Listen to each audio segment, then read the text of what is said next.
Good morning and happy Wednesday. Hump day, middle of the week. Off to work. Let's have a good day at work, guys. I'll share my journey with you. Here we go.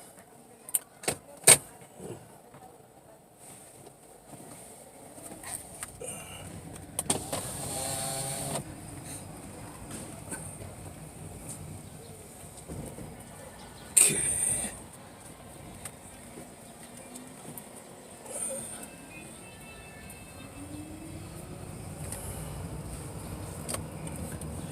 So I'm going to eventually get on the 5 to go back down to Downey. And best way to get there is taking Westmoreland down to Venice or Pico. I think Westmoreland goes all the way to Venice, doesn't it? Yeah. So that's the best way. Just dropped the boys off to their summer camp or day camp. So now I'm on my way.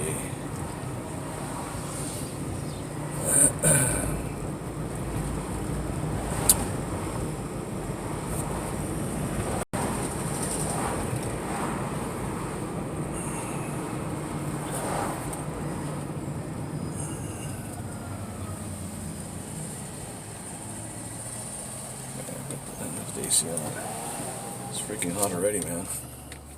Let's see if I can get old my brother back on the phone.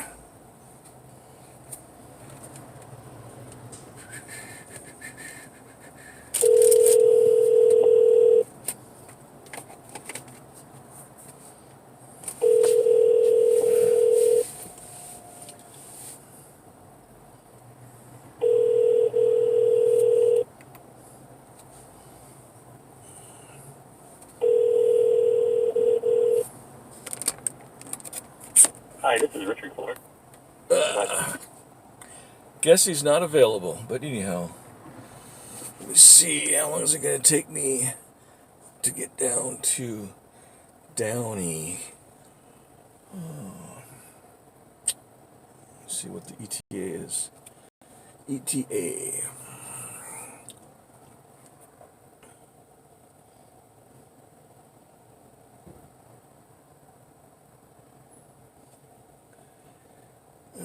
What's going on? This light's gradually changing. No. Yeah, it's...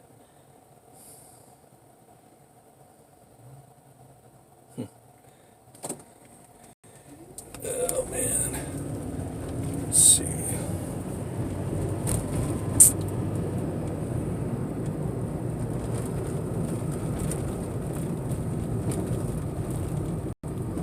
So it's saying take this all the way down to Venice. Yeah, that's what I thought.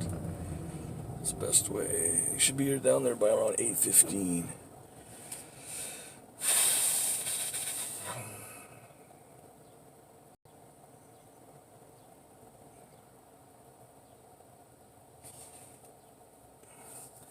I think Jeff is off today.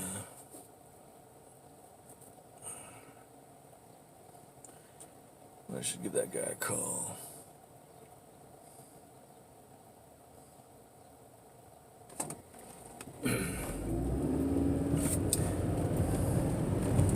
Got any news coming up here? Let me see.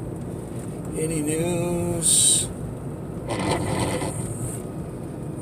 His claim of a victory in relation to Mexico to really and China, but you're going to have to leave it there for now. Yeah, some more going on here. Ooh, well, they're building up these apartment buildings on the left. Right next to the 7-Eleven.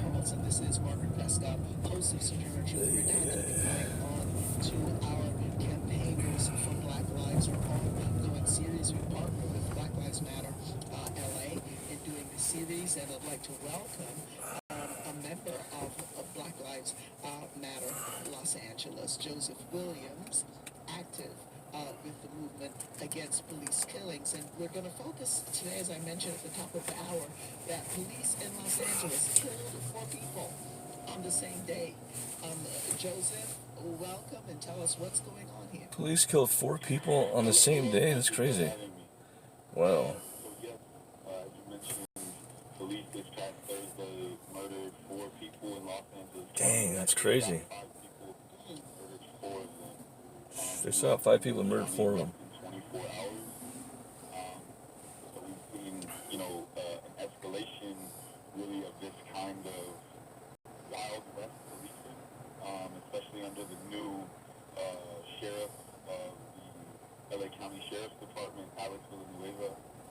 You've seen that he's begun hiring officers who have previously been fired for misconduct. You've seen that he's been allowing, some of this activity that we're talking about, and what it, has done is continue to embolden cops coming to us with the so again, I think there's a huge factor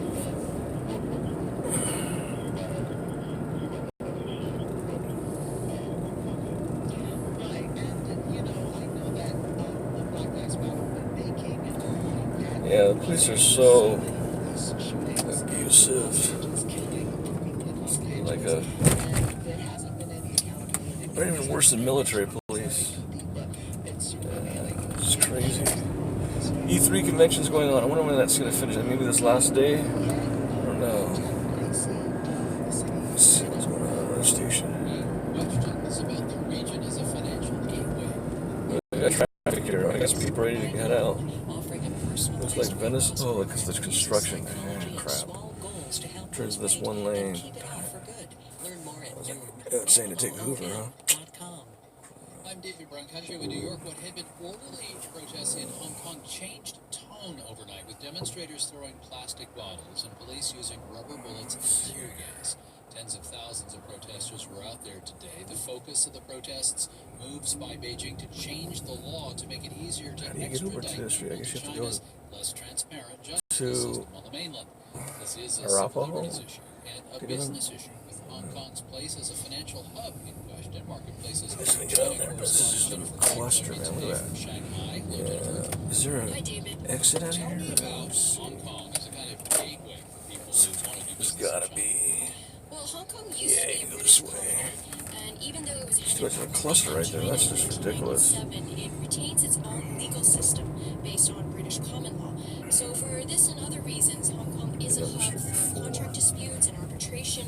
It's also the base for close to Should be able to get on 300 Hoover. That's American a total companies mess. running their Asia Man, operations. what a mess. The U.S. is the largest contingent What a following Japan. freaking mess. How could changing the Let's law go to the on tank extraditing people to bring mainland this. China affect Hong Kong as a business hub?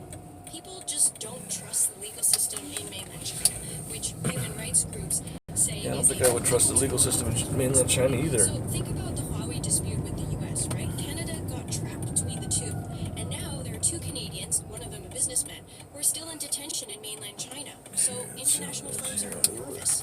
And Get rid Beijing of that is mess. reaching here that can, Crazy. I think, alter the view of Hong Kong as a business center. Oh, and do I want to get on the 10 from here? You know, in 2015, there were Ooh. 5 booksellers from Hong Kong who suddenly take disappeared it off, and resurfaced in mainland China. They were dealing with fictional works critical all of the red, Chinese man. leadership. It didn't matter that some of them Take held the foreign Washington. passports.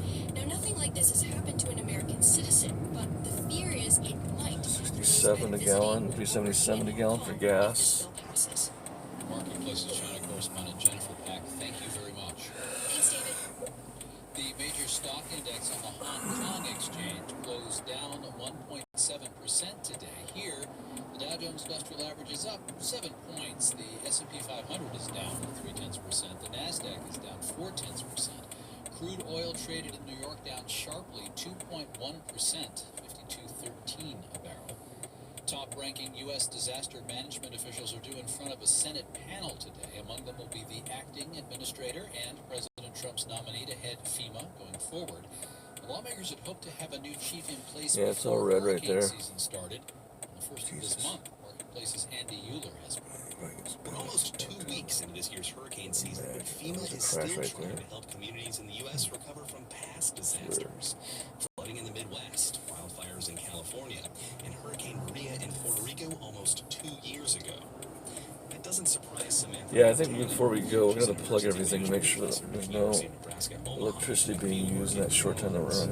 Coming up on the 14th anniversary of Katrina, and there are still so many people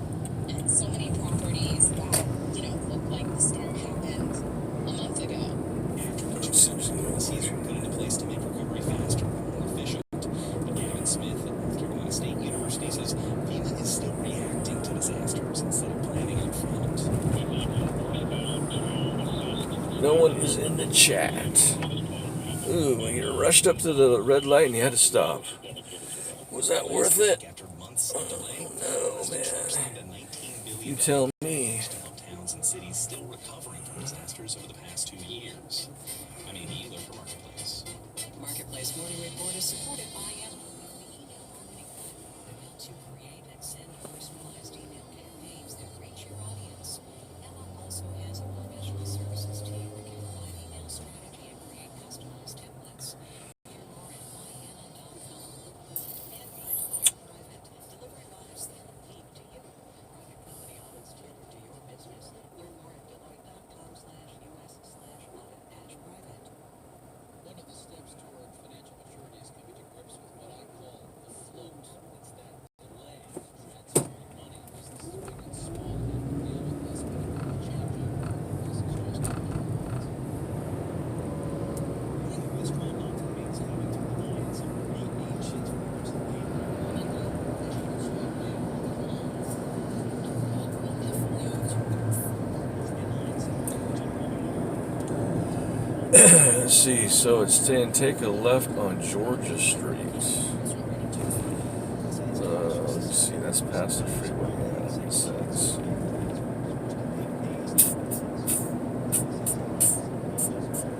And then 18th Street, yeah. Okay. Makes sense.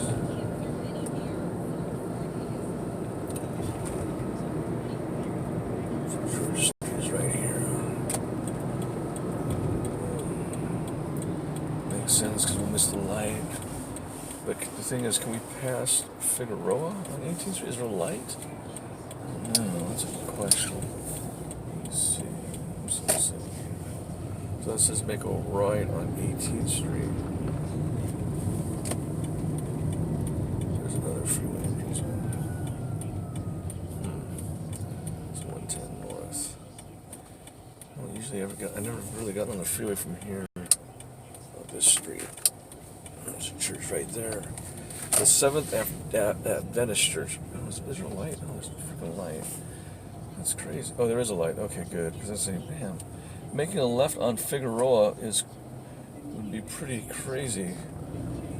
Oh, man, this truck, what is he doing? He's loading up this car. That's going on. Okay, so we need to get on. All right, we got the light, which is good. That's an interesting old building. It looks like I like the bricks.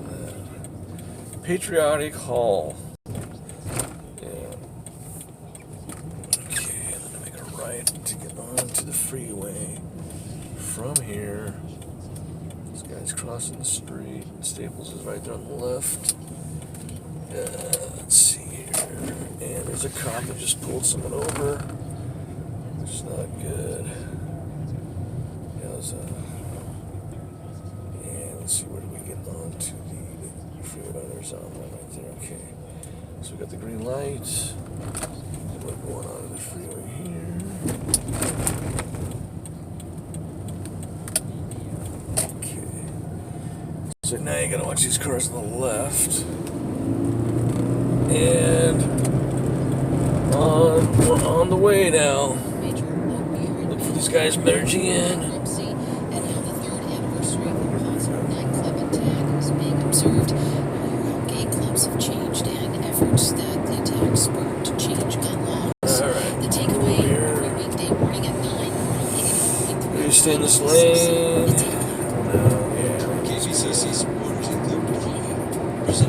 Traffic is really smooth going eastbound on the 10. Let's see how it is getting on the 5. It should be okay. It says traffic jam, 9 miles. Okay, so right before the 710 there's a traffic jam. There's a school bus. What's the school bus doing on the streets? I thought school was out. Maybe for summer camps or something, I don't know. There's another one behind me, wow. Interesting. Okay, let's go left.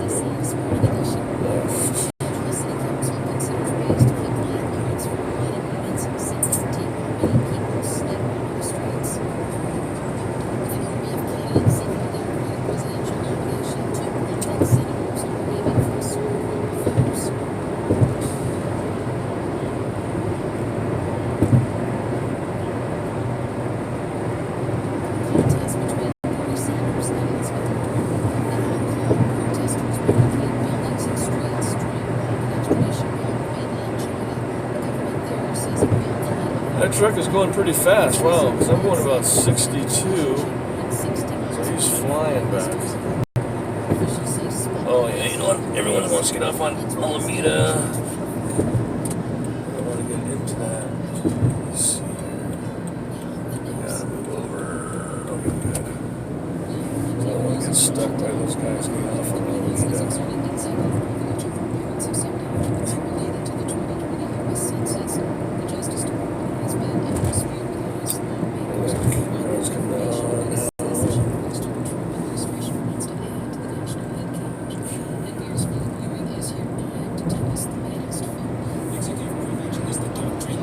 Administration to shield some of its internal debates and workings from public view. That's why the Justice Department says it's not going to give the chairman of the House Oversight Committee, Elijah Cummings, the material that he wants about the census. Democrats and other critics argue that adding this citizenship question to the 2020 census would be discriminatory, that it might suppress responses, and so that's why they've said they want to find out more from the government. Shred my files. Decided to take this. Cooperative with Cummings' committee, with Democrats, it's given them tens of thousands of documents, according to the Justice Department this morning. It's made officials available and so forth. But there's also politics here. The president has said he does not want to cooperate with congressional. They've decided to hold off on that vote, but it may take place at some point later today. Thanks, and powers for the California Senator Kamala Harris says if she is elected president, she expects her administration's Justice Department would bring criminal charges against President Trump. NPR's got Detroit as well. Harris, who spent years as a prosecutor in California, told the NPR Politics podcast that potential obstruction of justice evidence laid out by the Mueller report makes a criminal case against Trump very likely. I believe that they would have no choice and that they should. Yes, there has to be accountability.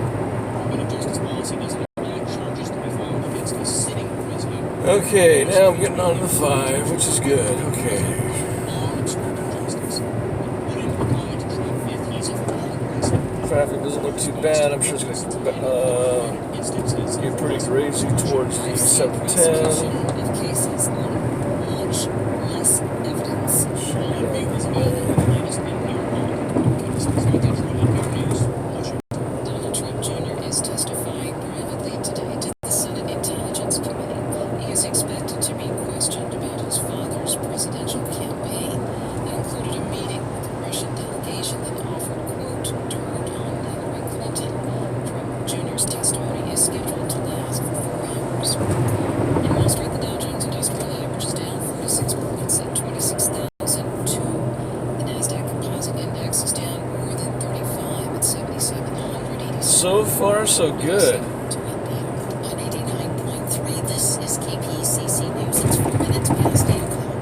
A man from Utah has been arrested in connection with the shooting of an off-duty LA County Sheriff's deputy in El Hamra. Authorities say 30-year-old Red Nelson shot Deputy Joe Solano at a Jack in the Box on Monday.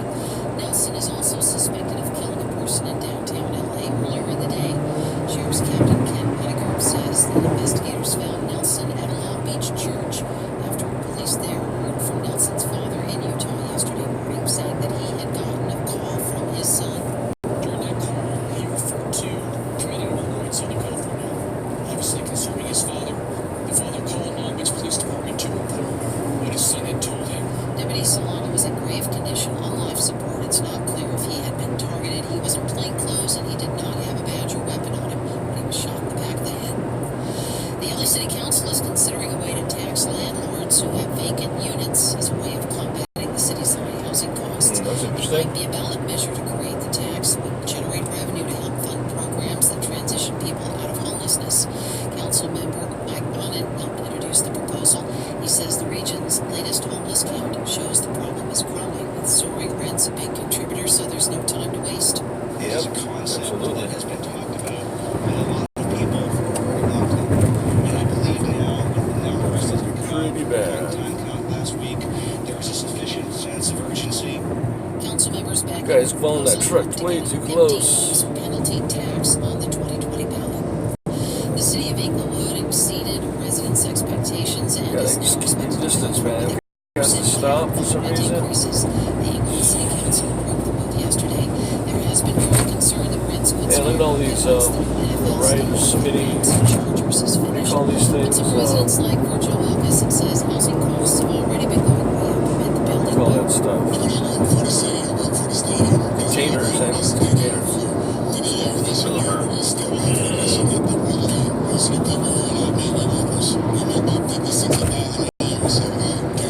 This is a very heavily populated freeway with trucks. It's crazy. But some residents said that was still too high.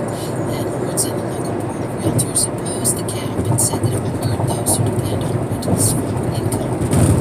You're listening to 89.3 KPCC. I'm Suzanne Wadley. It's 8:07. Support for NPR comes Got out of focus offering the Spark cash card for businesses. Committed to helping business owners turn purchases into meaningful investments that can help drive business forward. Capital One, what's in your wallet? All right. Sure, not me, maybe, huh? There you go.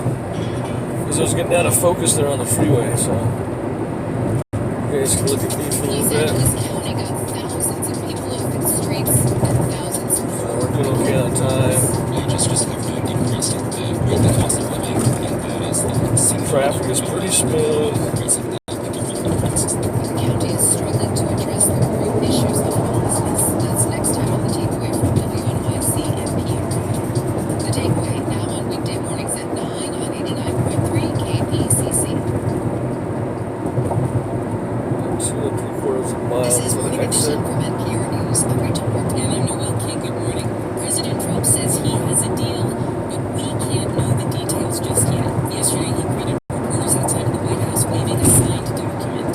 This is one page of a very long and very good agreement among Mexico and the United States. Without the tariffs, we would have had nothing. We had nothing 2 weeks ago. You will remember that President Trump had been threatening to impose tariffs on Mexico in order to force Mexico to stop or limit migrant crossings into the U.S. So the Hybrid Electric has a 686. The Hybrid Electric Corolla has a 686 mile range. That's pretty good. Take Wow. care of this. He said Mexico will send its troops to the border with Guatemala.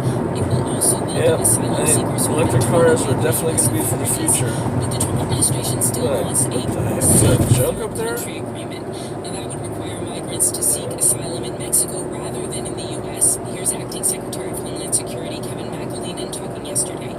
I've long advocated for partnership between destination and transit countries. I think a safe third country agreement with Mexico or other governments where we see transit would be a very effective way. All right, John Feely knows this region very well. He served as U.S. ambassador to Panama. He also served as the #2 American in Mexico. Speed limit is 55 miles an hour. Wow, I did not know that. I thought it was always 55 or 60 or something. In particular with this one, okay. Mexico, though, has agreed, as the president points out, to take more responsibility for the flow of migrants across the border. Is there an argument that the president's strategy is working? You know, this is where folks like me criticize the manner in which the president and this administration go about attempting to address the immigration problem after we sit back and look critically at our own position. I think the short answer and the answer for the short term is he may perhaps be onto something, wielding a big stick, tariffs, which is a completely inappropriate tool. He may be onto something for the short term, although that's not clear. Gasta tacos, Gavilan, Los Tacos. United States, Mexico, and the countries of Central Yeah, I America. like that place. This is a terrible way to go about things, putting people into a corner, backing them up to it, and then holding them. Let's talk about this safe third country agreement. Asylum seekers typically wait in the U.S. while their cases are proceeding. Would this mean that Mexico takes in many more migrants? Well, think about it this way. There are a couple of programs going on. What you've just described is something called the Mexican Migration Protocols. That's where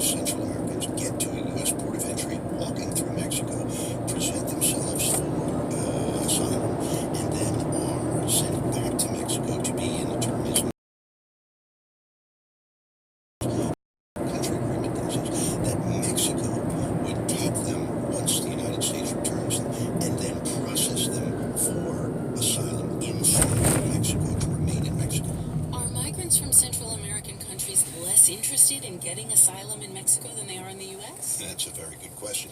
I think the answer is yes, for a host of reasons. One, Mexico simply is not as safe as the United States. Homicides are up year on year, 10%. It depends on the parts of Mexico. To address them under the new some parts are not safe, some parts are safe. But also, keep in mind that migrants go where they think they will be successful. What do you need to be successful if you have low education and low job skills?